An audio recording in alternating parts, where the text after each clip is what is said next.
Hello and welcome to the Slingshot Channel.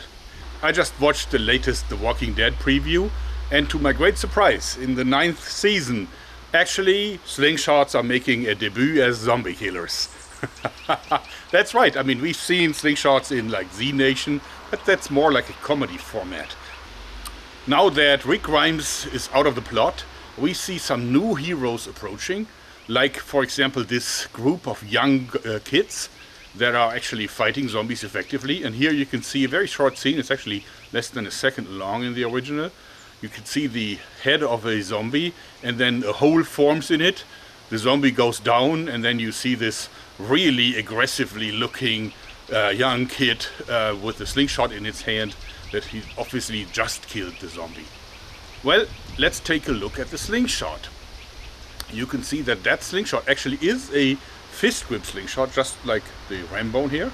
And I also googled it and found that it is actually a Chinese made slingshot that's originally made for the typical very short rubber bands that you get with these Chinese slingshots, tubular bands. Those are not very powerful and they are normally shot with very small balls. But the makers of The Walking Dead obviously watched some of my videos, because they converted that slingshot and actually put on flat bands. They have attached like a black type, and also a much larger pouch like this one, very much like this one, so that you can shoot heavier, larger ammo. This 20mm steel ball is about the size of the hole in the zombie head in that scene. Well, now, even though it is possible that a zombie head it gets softer after a while from all the rot, the question is it feasible to take a slingshot and shoot the ball right into the brain of the monster? Well, we'll have to find out. And of course I'm doing this with a scientific test using one of the semi heads that are made by Zombie Go Boom. And this is our test candidate, an original Zombie Go Boom semi head.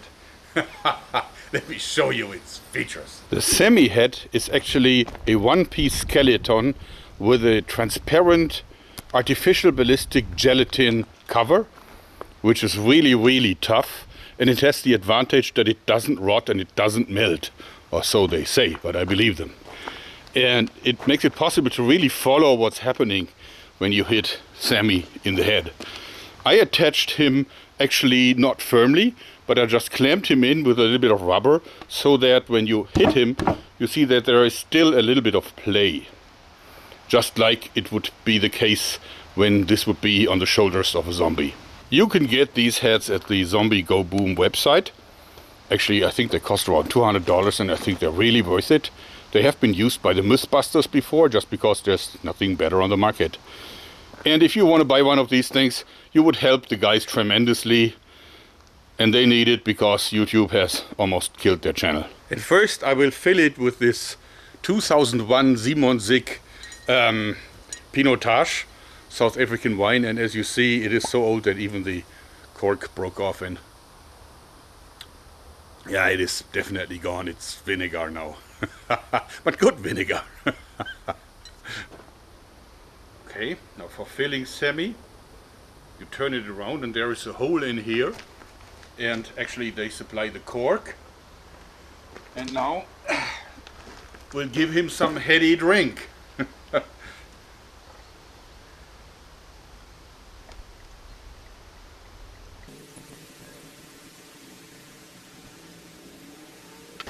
So I will be using the Rambone with the triple layer band set, and the pouch is much like the pouch in the video clip from The Walking Dead. I'm using a 20mm steel ball, and this scene won't be available on YouTube simply because YouTube will certainly demonetize and age restrict my video if I do. Therefore I'm putting this on a new website that I'm active on. It's called Cocoscope, and so the full uncensored version will be there. Link down below. Hope you visit me there and leave a like.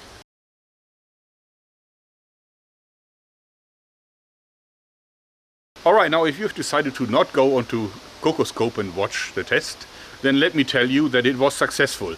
It did not go all the way through, but it did kill the zombie because it actually penetrated with a lot of force right into the cranium. Anyway, so believable.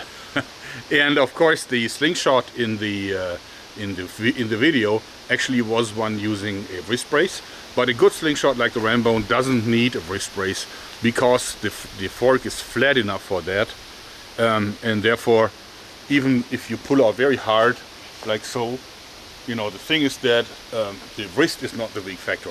The weak factor on the slingshot is always the fingers that hold the ball, since just with the thumb and the index finger you gotta hold all the pressure. You know, a lot of people ask me when will there be a new slingshot model, because this has been designed some time ago. I still love it, and I don't really know what I could do any better with this, because the way how it fits your hand, the pressure points here and there, and the power of the clamps, that even though this is a really strong bend set, you know, it does not give. And you see that there is this little, come on, focus, you know, see how it's clamped in. This makes it so secure, and you can use it for very thin but also very thick rubber. And also it has just the right height above the hand so that people have peace of mind, and on the other hand also almost no strain on the wrist. And it goes for a lot of shooting styles, like target style, but also the famous butterfly style, like so. Whoa. Okay, while we're at it, is rubber something viable in a shit hit the fan scenario? Wouldn't it go back after a short while? Well, I have rubber that is still perfectly good, and I have it for longer than 10 years. As long as you keep it dry and halfway cool, let's say in some cupboard, then it is just fine. It won't go bad. It will probably go bad after like 20 or 30 or 40 years, but even then, maybe not so. If you treat it right, then it could last a long time. Specifically, these gymnastics bands like TheraBand. And I think the black Thera tube type is the toughest, just because it's so thick and it's made to stay in a fitness gym for years and years and years, probably in bright sunlight too. Remember that I made this slingshot crossbow to show you what you can do with office rubber bands. Well, office rubber bands do rot quicker than the TheraBand. Here the TheraBand black is really going to stay the same for a long time. And now I maxed this out with the TheraBand black, because these are originally very short, like 6 centimeter pieces that are stretched all the way to 24 centimeters. So they're already pre-stretched very much on here. But this now has about 180 pounds of a draw force, and it is really hard to cock it back. It's really tough. So what I did is I actually attached a winch system. Yes, that's right. See these hooks that you can hook into the string here, and this makes it very easy to cock the weapon. All you do is you use a ratchet, or you can also use any other kind of tool that is fit for the 8mm nut here, and then you start cocking away.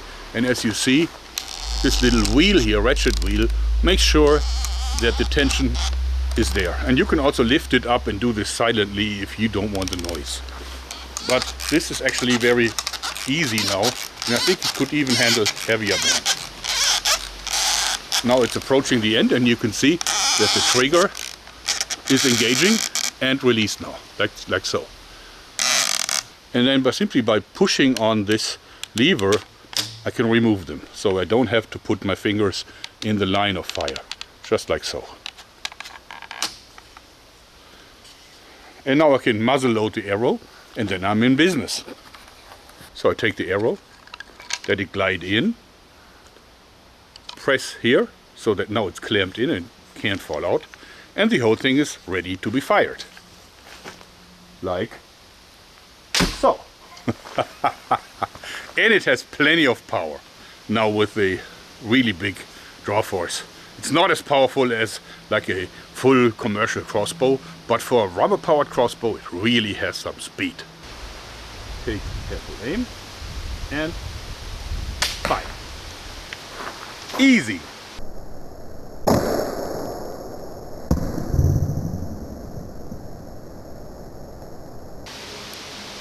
That wasn't so bad.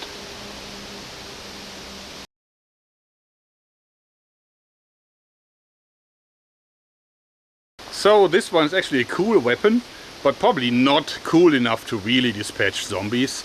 But I think for hunting and for survival, it's a great little thing, and I actually like the design a lot because it's very reliable. The bands will last a long time since they're not touching anything, and also I think it is easy to load, even though it has a lot of draw force. I like it. So I hope you like this. That's it for today. Thanks and bye bye.